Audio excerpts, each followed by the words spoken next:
वाकया आपने 50 मरतबा अपने उलमा से सुना होगा कि एक औरत अल्लाह के नबी के पास आती है और कहती है ततहरनी या रसूल अल्लाह, तहरनी या रसूल अल्लाह, आए अल्लाह के रसूल मुझे पाक कर दीजिए, मुझे पाक कर दीजिए। इन्नी कद असब्तुल हद्द या रसूल अल्लाह, आए अल्लाह के रसूल मैं हद को पहुंच चुकी हूँ, मुझसे जिना का सुदूर हो चुका है।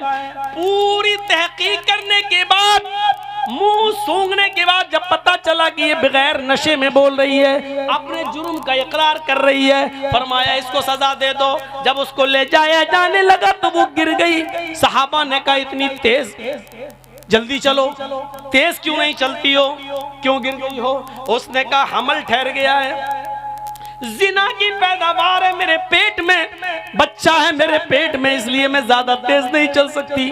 मुकदमा फिर अल्लाह के नबी के पास आता है, पूछा क्या बात है, जवाब दिया कि ऐसा ऐसा बोल रही है। फरमाया अच्छा तो अभी इसको सजा नहीं दी जा सकती है, कसूर इस औरत का है, गलती इसकी है, इसके पेट में पलने वाले बच्चे की तो कोई गलती नहीं है, इस औरत को छोड़ दो, जाओ जब बच्चा पैदा हो जाए तब आना। वो कहने लगी अल्लाह के रसूल इस बच्चे को हम क्या नाम देंगे?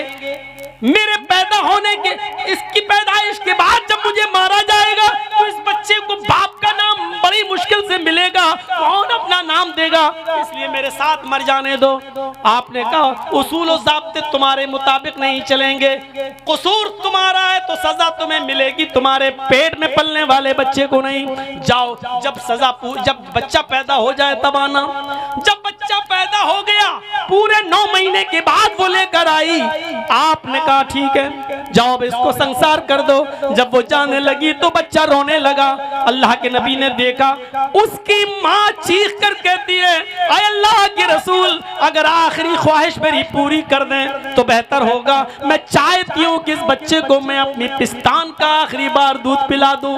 अल्लाह के रसूल ने उस बच्चे को उसकी माँ के हवाले कर दिया, उस गामदिया के हवाले कर दिया। उस औरत ने उस बच्चे को लिया, मुंह फेर लिया, अपनी पिस्तान से लगाया और जब वो पेट भर के दूध पी चुका तो उसने मुंह घुमाते हुए मोहम्मद रसूलुल्लाह की गोद में उस बच्चे को पकड़ा दिया।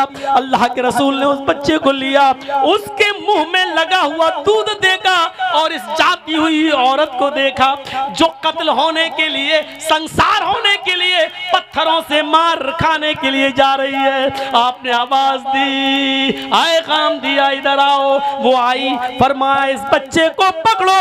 उसने कहा क्या हुआ?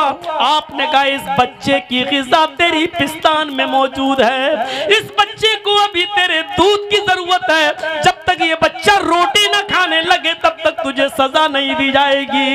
इस बच्चे पर मोहम्मद रसूलुल्लाह जुल्म नहीं कर सकता, इस बच्चे की ग़िज़ा तेरी पिस्तान में मौजूद है, पहले तो इसको अपना दूध पिला, जब रोटी खाने लगे तब लेकर आना।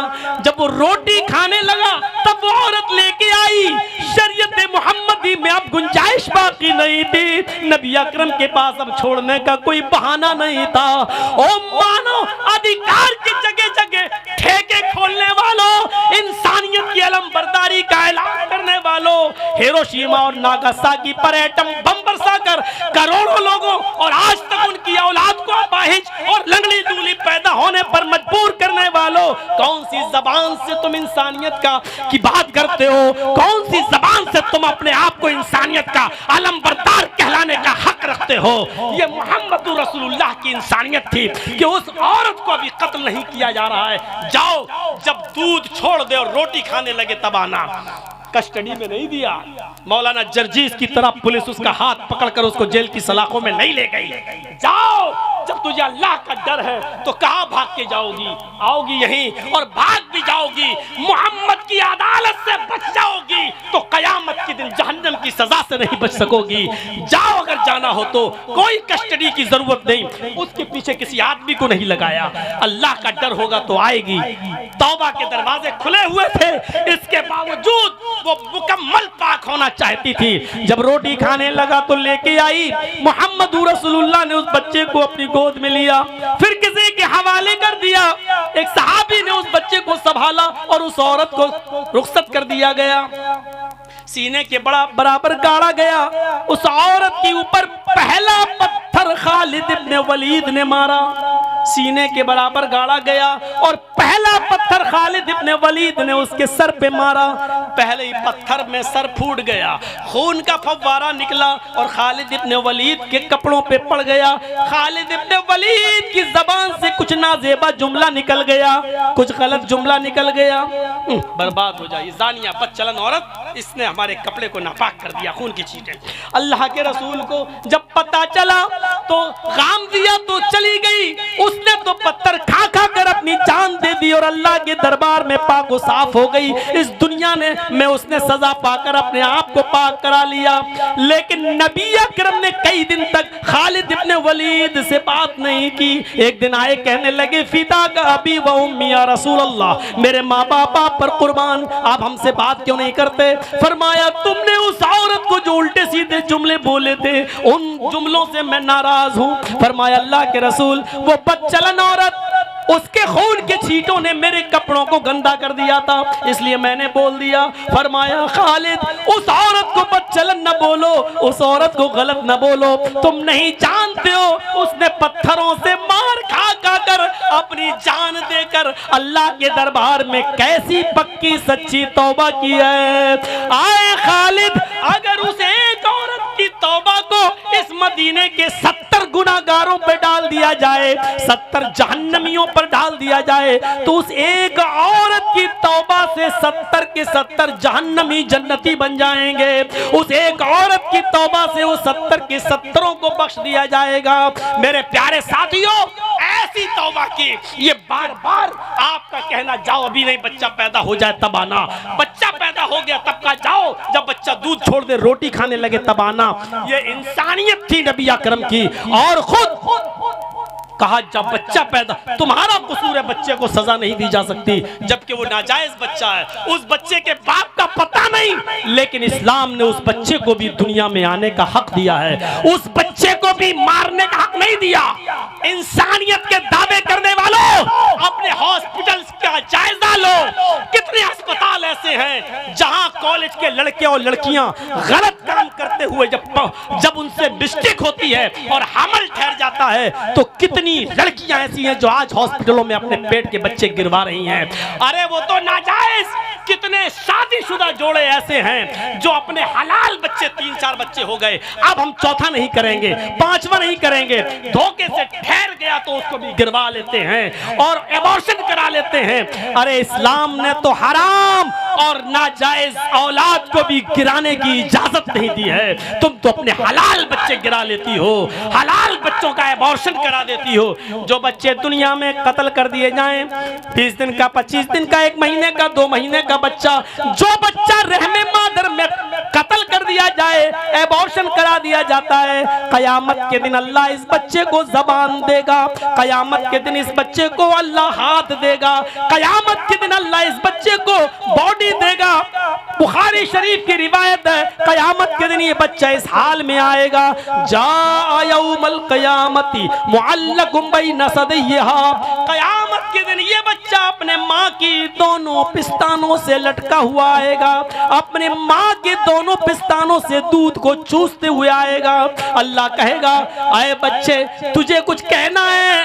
बच्चा अपनी माँ की पिस्तान छोड़ेगा, यकूल या रब्बी, यकूल या रब्बी हाज़िही उम्मी क़तलतनी, अपने माँ की पिस्तान छोड़कर कहेगा, हाँ आए अल्लाह मुझे अपनी माँ की शिकायत करना है, हाँ अल्लाह मुझे अपने माँ का शिकवा करना है, यही मेरी माँ है जिसके पिस्तान को अभी मैंने छोड़ा है, अल्लाह यही मेरी माँ है, हाज़िही उम्मी क़तलतनी, जिसने दुनिया में मुझे मार डाला था, जिसने दुनिया में मुझे कत्ल कर डाला था, जिसने दुनिया में मेरी जान ली, अल्लाह यही मेरी माँ है जिसने दुनिया में मुझे मार डाला था।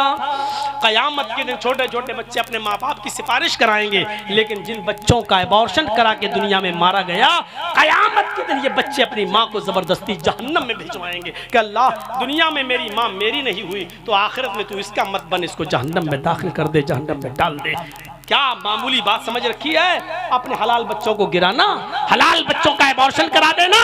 मेरे भाई जो ये इंसानियत का सबसे बड़ा अलमबरदार अगर कोई मजहब है तो वो इस्लाम है। इंसानियत का सबसे बड़ा अलमबरदार, चाहे कितने ड्रामे कर लो, नौटंकियां कर लो दुनिया में और इंसानियत की दुहाई दे दो, लेकिन इंसानियत की सबसे बड़ी आवाज अगर किसी ने उठाई है तो जनाब मोहम्मद रसूलुल्लाह सल्लल्लाहु अलैहि वसल्लम ने उठाई है। पूछो इन उलमा से, अगर हमारे पड़ोस में रहने वाला कोई हिंदू बच्चा है और वो हॉस्पिटल में एडमिट है और हम रमजान का फर्ज रोजा रखे हुए हैं, लेकिन डॉक्टर ने कह दिया कि 1 घंटे के अंदर अंदर अगर इस बच्चे को ब्लड नहीं मिला तो ये बच्चा दम तोड़ देगा, और हमारा ब्लड, हमारा खून उस बच्चे को मैच खा रहा है, हमारा एक बोतल, एक पाउच 250 ग्राम 200 ग्राम मिलीलीटर ब्लड उस बच्चे की जान बचा सकता है। गैर मुस्लिम बच्चा है, यहाँ इंसानियत की आवाज उठाते हुए इस्लाम कहता है कि इस वक्त तुम रोजा तोड़ दो, अपने जिस्म को डॉक्टर के बिस्तर पर लिटा दो, अपने हाथ को बढ़ा दो, अपने रग को पेश कर दो और अपने जिस्म से खून निकाल कर उस बच्चे को दे दो और उसकी जान बचाओ। रोजा बाद में पूरा कर लेना, रोजा बाद में भी पूरा किया जा सकता है, लेकिन जान दोबारा वापस नहीं आ सकती। इस्लाम ये कहता है उस गैर मुस्लिम बच्चे की जान बचाने के लिए तुम्हें रोजा तोड़ना पड़े तो तोड़ दो, रोजे को बाद में पूरा कर लो, लेकिन यहाँ तुम्हें उस बच्चे की जान बचाना जरूरी है, क्योंकि तुम्हारा ब्लड उससे के ब्लड से मैच कर रहा है और तुम्हारे ब्लड से उसकी जान बच सकती है। ये इंसानियत की वो आवाज है और जिसको इस्लाम इजाजत देता है कि गैर मुस्लिमों की जान बचाने के लिए तुम्हें अगर फर्ज रोजा भी तोड़ना पड़े तो तोड़ लो, लेकिन उसकी जान बचाओ। मेरे भाइयों, इस इंसानियत का सबसे बड़ा अलमबरदार अगर कोई मजहब है तो इस्लाम है।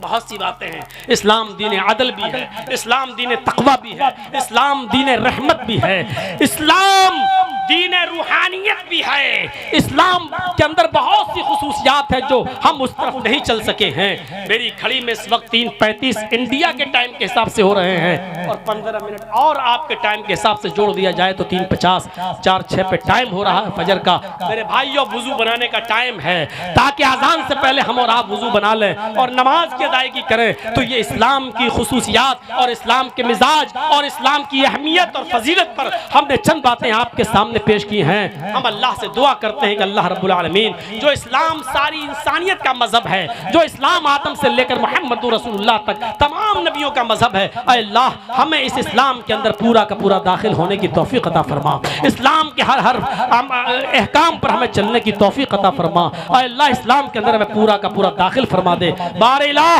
जब तक तू हमें जिंदा रख, इस्लाम पे जिंदा रखना, और जब हमारा खात्मा हो तो ईमान पर हमारा खात्मा फरमाना। इस्लाम की जो बहुत सी खुसूसियात है मेरे भाइयों, उसमें एक चीज यह है कि इस्लाम इखलास की दावत देता है। इस्लाम हमें और आपको, आखिरी बात सुन लीजिए, रिया नमूद से बचने का हुक्म देता है। ये सेल्फियां लेना, लोगों को शेयर करना कि देखिए मौलाना जर्जी साहब हमारे पास आए, देखो हमने इनसे मुलाकात की, देखिए हमारी दुकान पे आए, ये सारी चीजों से आप परहेज करिए। शरीयत के अंदर किसी चीज की इतनी इजाजत नहीं है कि आप उसका नाजायज इस्तेमाल करें। तो मेरे भाइयों, ये वीडियो बन गई, यूट्यूब पे आ जाएगी, सुन लीजिएगा।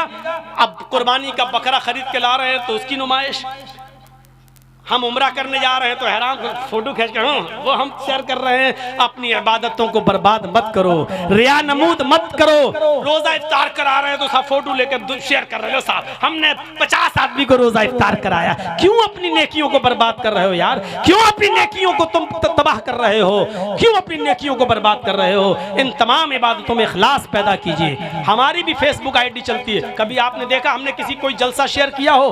कभी आपने देखा कि हमारी अपनी फेसबुक आईडी से हमने कोई अपनी तकरीर शाये की हो? कभी नहीं। ना हम कभी एयरपोर्ट की तस्वीर लेते हैं। अगर हम एयरपोर्ट और इस सब की तस्वीरें लेने लगे तो इतना अच्छा जाए, क्योंकि हमारा तो रोज प्रोग्राम होता है। अभी जा रहे हैं बहरावा से, हम फोटो लेके अपनी फेसबुक पे डालते हैं, ये देखिए मैं बहरावा एयरपोर्ट पे हूँ। मेरे भाइयों, इन चीजों से कुछ नहीं होता है। इज्जत और जिल्लत हमारी किस्मत में जितना होगी वो मिलकर रहेगी, फेसबुक से नहीं। अल्लाह जितना, देखिए हमारा दुश्मन जिसने हमें जेल में पहुंचाया, हमारे इटावा का मौलवी, उसकी जमीन बिक गई, उसका जायदाद बिक गई, सड़कों पे आ गया, और अल्लाह का शुक्र देखो हमें इतने गंदे इल्जाम में उसने डाला। इसके बावजूद उसी शहर बनारस के अंदर हमारी सबसे पहले तकरीर होती है, उसी के मस्जिद में, उसी मोहल्ले में हम सबसे पहले जाते हैं। इतने घिनौने और गंदे इल्जाम में लगाने के बावजूद भी मेरे भाइयों, साबित साबित नहीं कर पा रहा है, दुश्मन भी हमारा कोर्ट के अंदर अब भीख मांग रहे हैं, लड़की वाले भी कि मौलाना जर्जीस कहीं हमारे ऊपर मानहानि का मुकदमा ना कर दें, ये ना कर दें, वो ना कर दें, चीख रहे हैं, गुहार लगा रहे हैं। इज्जत और जिल्लत का मालिक अल्लाह है। उसने सोचा था कि गंदे इल्जाम में फंसाकर हम इसको तकीरों से दूर कर देंगे, मस्जिद के मेहराब से दूर कर देंगे, मस्जिद के मिंबरों से दूर कर देंगे। लेकिन अल्लाह का शुक्र देखो कि जेल के अंदर से निकलने के बाद दूसरे दिन से ही हमारी तकरीरें शुरू हो जाती हैं। झारखंड और कर्नाटक का दौरा, और कुछ लोग तो ऐसे हैं जो जेल से रिहाई के बाद बेचारों ने 1-1 हजार लोगों को खाना खिलाया, अल्लाह का शुक्र अदा करते हुए गरीबों में कि मौलाना जर्जीस साहब की जेल से रिहाई हो गई। तो अल्लाह जिसको इज्जत दे मेरे भाइयों, उसको कोई नहीं मिटा सकता है, जिसको जलील कर दे उसको कोई इज्जत नहीं दे सकता है। तो अल्लाह रब्बुल आलमीन पर भरोसा रखो, इज्जत और जिल्लत का मालिक वो है। हर चीज को फेसबुक पर और व्हाट्सएप के जरिए और सेल्फी के जरिए और शेयर करके आप वाहवाही लूटने की कोशिश मत करो, आप इखलास पैदा करिए। अल्लाह रब्बुल आलमीन हमें इखलास हमारे दिलों में पैदा फरमाए और हमारे हर अमल में इखलास पैदा फरमाए और हमारी इबादतों को कबूल फरमा ले। वमा अलैना इल्लल बलागुल मुबीन व आखिरु दावाना अनिल हम्दुलिल्लाहि रब्बिल आलमीन। अस्सलामु अलैकुम व रहमतुल्लाहि व बरकातुहू।